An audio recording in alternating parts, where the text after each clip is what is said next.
नमस्कार, मैं हरि। आप देख रहे हैं डिजिटल न्यूज झारखंड। आइए जानते हैं झारखंड के प्रमुख खबरों के बारे में। इससे पहले आपसे छोटी सी निवेदन कि अगर आप चैनल में नए हैं तो चैनल को सब्सक्राइब अवश्य कर लें ताकि झारखंड की हर छोटी बड़ी खबर आप तक पहुंचा सकें। देवघर एम्स में इन पदों के लिए निकली वैकेंसी, जल्द करें अप्लाई। दरअसल आपको बता दूं, एम्स देवघर में मेडिकल सुपरिंटेंडेंट सहित 17 पदों के लिए प्रतिनियुक्त आधारित वैकेंसी निकाली गई है। इससे संबंधित विज्ञापन भी जारी कर दिया गया है। एम्स मीडिया ग्रुप में उपलब्ध कराई गई जानकारी के तहत मेडिकल सुपरिंटेंडेंट सहित SI registrar, II electrical, II civil व सीनियर अकाउंट ऑफिसर के एक पदों की बहाली होनी है।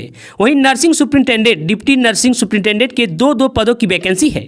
असिस्टेंट नर्सिंग सुपरिंटेंडेंट के 11, सहायक अकाउंट ऑफिसर के 2, सहायक एडमिनिस्ट्रेटिव ऑफिसर का 1, प्राइवेट सेक्रेटरी के 1, चीफ फार्मासिस्ट का 1, सीनियर फार्मासिस्ट के 2, ऑफिस सुपरिंटेंडेंट का 1, पर्सनल सहायक के 3 व UDC क्लर्क के 7 पदों पर बहाली होनी है। अभ्यर्थी को इन पदों के लिए एम्स की आधिकारिक वेबसाइट से जानकारी प्राप्त कर शीघ्र आवेदन करना होगा।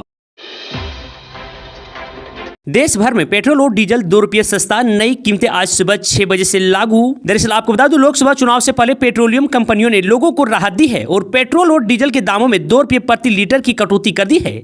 नई कीमतें शुक्रवार यानी कि आज सुबह 6 बजे से लागू हो जाएंगी। इससे पहले 21 मई 2022 को दाम घटाए गए थे। आपको बता दूं, पेट्रोलियम एंड नेचुरल गैस केंद्रीय मंत्री हरदीप पुरी ने गुरुवार 14 मार्च को सोशल मीडिया प्लेटफॉर्म X पर इसकी जानकारी दी। उन्होंने लिखा कि पेट्रोल और डीजल के दाम 2 रुपये कम करके प्रधानमंत्री नरेंद्र मोदी ने एक बार फिर साबित कर दिया है कि करोड़ों भारतीयों के परिवारों का हित और सुविधा उनका लक्ष्य है। वहीं केंद्र सरकार की घोषणा के कुछ घंटे पहले ही राजस्थान सरकार ने अपने राज्य में पेट्रोल डीजल पर 2% वेट कम किया था। इससे राजस्थान को डबल फायदा होगा और राज्य के हर जिले में पेट्रोल डीजल कम से कम 3.5 रुपये सस्ते होंगे। जमीन घोटाला और अवैध खनन मामले में ईडी की कार्यवाही तेज। हेमंत सोरेन के प्रेस सलाहकार रहे पिंटू हटिया, DSP प्रमोद व प्रीति को ईडी का समन फिर से जारी। दरअसल आपको बता दूं, रांची में जमीन घोटाला और साहिबगंज में हुए 1250 करोड़ रुपए के अवैध पत्थर खनन मामले में प्रवर्तन निदेशालय ईडी ने फिर कार्यवाही तेज कर दी है। जांच एजेंसी ने पूर्व मुख्यमंत्री हेमंत सोरेन के प्रेस सलाहकार रहे अभिषेक प्रसाद उर्फ पिंटू हटिया, DSP प्रमोद कुमार मिश्रा और IAS अधिकारी अविनाश कुमार की पत्नी प्रीति कुमारी को एक बार फिर से समन भेजा गया है। अभिषेक को 18 मार्च को पूछताछ के लिए ईडी ऑफिस बुलाया गया है।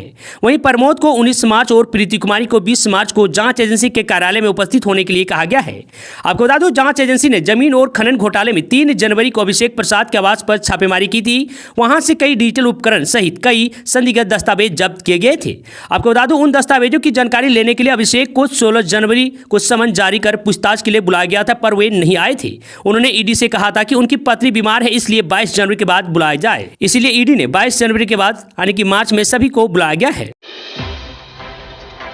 झारखंड से राज्यसभा के लिए निर्विरोध चयन, बीजेपी से प्रदीप वर्मा और महागठबंधन से सरफराज अहमद को मिला सर्टिफिकेट। दरअसल आपको बता दूं, झारखंड से राज्यसभा के लिए 2 सदस्य निर्विरोध चयन किए गए हैं। इसमें बीजेपी से डॉक्टर प्रदीप वर्मा और महागठबंधन से डॉक्टर सरफराज अहमद शामिल है।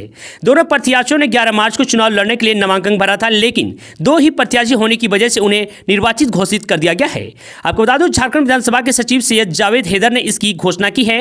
उन्होंने दोनों नवनिर्वाचित सदस्यों को 14 मार्च को सर्टिफिकेट भी प्रदान किया। इस तरह बिना चुनाव लड़े ही डॉक्टर प्रदीप वर्मा और डॉक्टर सरफराज अहमद राज्यसभा के सदस्य घोषित किए गए हैं। आज रक्षा मंत्री राजनाथ सिंह का झारखंड दौरा, रांची और चतरा में करेंगे बैठक। दरअसल आपको बता दूं, रक्षा मंत्री राजनाथ सिंह शुक्रवार यानी कि आज लोकसभा चुनाव को लेकर रांची और चतरा में पार्टी पदाधिकारियों के साथ बैठक करेंगे। श्री सिंह शुक्रवार यानी कि आज दोपहर 12 बजे बिरसा मुंडा एयरपोर्ट पहुंचेंगे। यहां से वे हेलीकॉप्टर से सीधे इटखोरी चतरा के लिए रवाना होंगे। आपको बता दूं कि भद्रकाली मंदिर में पूजा अर्चना के बाद वे चतरा में आयोजित भाजपा की कार्यकर्ता सम्मेलन में शामिल होंगी। फिर दोपहर 3:30 पर श्री सिंह हेलीकॉप्टर से राजधानी पहुंचेंगे। आपको बता दो, यहाँ कोर्नीवाल बैंक्वेट हॉल में प्रदेश पदाधिकारियों, रांची और लोहरदगा लोकसभा क्षेत्र के चुनाव प्रबंधन समिति कोर कमेटी के सदस्यों व संयोजकों के साथ मंथन करेंगे। आपको बता दूं कि इससे पहले चतरा व पलामू की चुनाव प्रबंधन समिति के सदस्यों के साथ उनकी बैठक निर्धारित है। वे शाम 5 बजे फिर दिल्ली के लिए रवाना हो जाएंगे। रांची पुलिस ने ईडी अफसरों को भेजा समन, 21 मार्च को थाने में पेश होने के लिए कहा। दरअसल आपको बता दूं, झारखंड हाईकोर्ट की रोक के बावजूद रांची पुलिस ने प्रवर्तन निदेशालय ईडी के अफसरों को समन भेजा है। समन में ईडी के अपर निदेशक और सहायक निदेशक सहित अन्य अज्ञात लोगों पर आरोप लगाए गए हैं। सभी को 21 मार्च को सुबह 11 बजे हाजिर होने को कहा है। इसके पहले पश्चिम बंगाल में ईडी अफसरों पर FIR हुई थी, उन्हें थाने बुलाया गया था। आपको बता दें कि पुलिस ने यह एक्शन पूर्व CM हेमंत सोरेन के FIR पर लिया है। ईडी के अधिकारियों को CRPC की धारा 41A 1 के तहत समन जारी किया गया है। इस एक्ट के मुताबिक 7 साल से कम की सजा वाले अपराध के सिलसिले में किसी व्यक्ति को गिरफ्तार करने से पहले नोटिस जारी किया जाता है। वहीं आपको बता दूं, रांची पुलिस ने ईडी के अधिकारियों को समन पूर्व सीएम हेमंत सोरेन की ओर से SC/ST एक्ट के तहत दर्ज कराई गई FIR के मामले में भेजा है। हेमंत सोरेन ने FIR में ईडी के अपर निदेशक कपिल राज, सहायक निदेशक देवव्रत झा, अनुपम कुमार, अमन पटेल सहित अन्य अज्ञात को आरोपी बनाया है। जेल में बंद हेमंत सोरेन पर सस्पेंस खत्म, लोकसभा चुनाव लड़ने पर आ गया ताजा अपडेट, सियासी हलचल तेज। दरअसल आपको बता दूं, झारखंड के पूर्व मुख्यमंत्री हेमंत सोरेन आगामी लोकसभा इलेक्शन में चुनावी ताल ठोकते नजर आ सकते हैं। इस बार के लोकसभा चुनाव में झारखंड के कई कदावर नेता चुनाव नहीं लड़ेंगे। इन कदावर नेताओं में शिबू सोरेन का नाम सबसे सामने आ रही है। आपको बता दें, इसी साल 11 जनवरी को अपना 80वां जन्मदिन मनाने वाले सबसे धाकड़ नेता शिबू सोरेन के बारे में कहा जा रहा है कि वे इस बार चुनाव नहीं लड़ेंगे। अधिक उम्र होने के कारण वे क्षेत्र में सक्रिय भी नहीं है। शिबू सोरेन वर्तमान में राज्यसभा सदस्य भी हैं। इसकी जगह सोरेन परिवार के किसी सदस्य के चुनाव लड़ने की चर्चा है। कयास यह भी लगाया जा रहा है कि खुद हेमंत सोरेन जेल से ही दुमका से चुनाव लड़ सकते हैं। आ गया लोकसभा चुनाव का ताजा सर्वे। झारखंड में बीजेपी कांग्रेस में कौन है आगे, चौंकाने वाला रिजल्ट। दरअसल आपको बता दूं, झारखंड का सियासत पारा बीते कुछ दिनों से हाइप पर था। राजनीतिक उथल पुथल के बीच अब लोकसभा चुनाव भी होने वाले हैं। इस दौरान झारखंड की 14 लोकसभा सीटों को लेकर ताजा सर्वे आया है। ABP-C वोटर के इस सर्वे के नतीजे चौंकाने वाले हैं। इस नतीजे में भारतीय जनता पार्टी के नेतृत्व वाला गठबंधन NDA कांग्रेस के नेतृत्व वाले इंडिया गठबंधन से आगे दिखाई दे रहा है।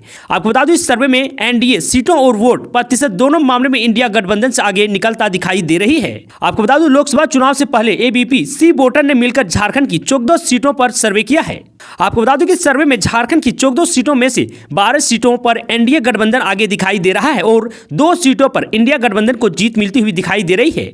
झारखंड की सत्ता में बैठी पार्टी झारखंड मुक्ति मोर्चा यानी कि JMM इंडिया गठबंधन का हिस्सा है। इसके बावजूद राज्य की ज्यादातर लोकसभा सीटों पर इंडिया गठबंधन ही आगे दिखाई दे रही है। इसके बावजूद राज्य की ज्यादातर लोकसभा सीटों पर NDA गठबंधन ही आगे दिखाई दे रहे हैं। ऐसे में झारखंड में लोकसभा चुनाव को लेकर जारी किए गए ताजा सर्वे चौंकाने वाले माने जा रहे हैं। तो वहीं आपको यह भी बता दूं कि झारखंड की 14 लोकसभा सीटों पर किया गया ताजा सर्वे वोट प्रतिशत के आंकड़े भी चौंकाने वाले हैं। यहां NDA को कुल प्रतिशत का 52% वोट मिलता हुआ दिखाई दे रहा है। इस मामले में इंडिया गठबंधन NDA से काफी पीछे दिखाई दे रहा है। ABP-C वोटर सर्वे के अनुसार राज्य की लोकसभा सीटों पर इंडिया गठबंधन को 35% वोट मिलने का आसार है, जबकि झारखंड में लोकसभा चुनाव में अन्य पार्टियों को 13% वोट मिलने के आसार जताए गए हैं। झारखंड में बदलने वाला है मौसम, गर्मी से मिलेगी राहत। वहीं IMD ने बताया कब होगी बारिश।